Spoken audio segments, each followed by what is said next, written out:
আসসালামু আলাইকুম। শুধুমাত্র সিম নাম্বার বা ফোন নাম্বার দিয়ে যে কোনো ব্যক্তির লোকেশন কিভাবে বার করবেন, অর্থাৎ ব্যক্তিটা কোথায় আছে বা ফোনটা কোথায় আছে, শুধুমাত্র সিম নাম্বার দিয়ে বা ফোন নাম্বার দিয়ে আপনি কিন্তু সেই ব্যক্তির লোকেশন বার করতে পারবেন। আপনি আসলে বার করতে পারবেন কিনা বিস্তারিত আমি আমার এই ভিডিওতে আলোচনা করব। এর জন্য অবশ্যই আপনাকে ভিডিওটি শেষ পর্যন্ত দেখতে হবে, তাহলে আপনি সঠিক তথ্যটা পাবেন। আসলেই কি আমরা সাধারণ যারা পাবলিক তারা কি যে কোনো ব্যক্তির লোকেশন শুধুমাত্র ফোন নাম্বার বা সিম নাম্বার দিয়ে বার করতে পারবো কিনা?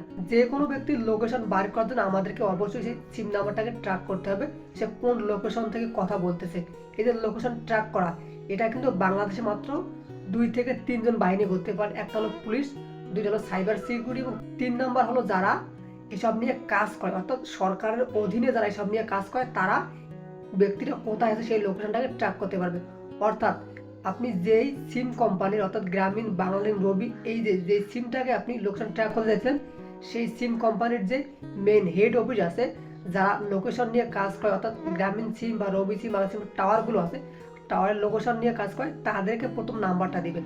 তো যখন এই নাম্বারটা ওয়ান করবে, সেটা হতে পারে বাটন ফোন কিংবা অ্যান্ড্রয়েড ফোন, তখন কিন্তু সেই সিম কোম্পানিতে হেড অফিস যারা লোকেশন নিয়ে কাজ করে বা টাওয়ারগুলো নিয়ে কাজ করে, তাদের কাছে একটা সিগন্যাল যাবে বা এসএমএস যাবে। অর্থাৎ তখন কিন্তু তারা এই সিগন্যালটা বা এসএমএসটা পুলিশ বাহিনী, অর্থাৎ যারা এসব নিয়ে কাজ করে বাংলাদেশ আইন শৃঙ্খলা বাহিনী, তাদের কাছে লোকেশনটাকে সেন্ড করবে বা পাঠিয়ে দিবে।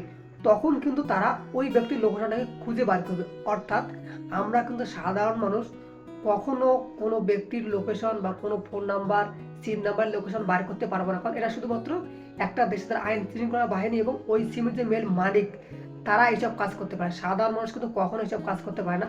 আমরা ইউটিউবে যে ভিডিওগুলো দেখে, এই ভিডিওগুলো আসলে ফেক ভিডিও, শুধুমাত্র ভিউজ বাড়ানোর জন্য এই ভিডিওগুলো করে। কখনো আপনি কোনো ব্যক্তির লোকেশন ট্র্যাক করতে পারবেন না আপনি নিজেই। আপনি তখনই পারবেন যখন আপনি এটা আইন শৃঙ্খলা বাহিনীর সহযোগিতা নেবেন। যদি আপনার কাছে এই ভিডিওটি ভালো মনে হয়, ইনফরমেটিভ মনে হয়, তাহলে প্লিজ সাবস্ক্রাইব করে অনেক বেশি শেয়ার করে দেবেন। ধন্যবাদ সবাইকে, ভালো থাকবেন। আসসালামু আলাইকুম।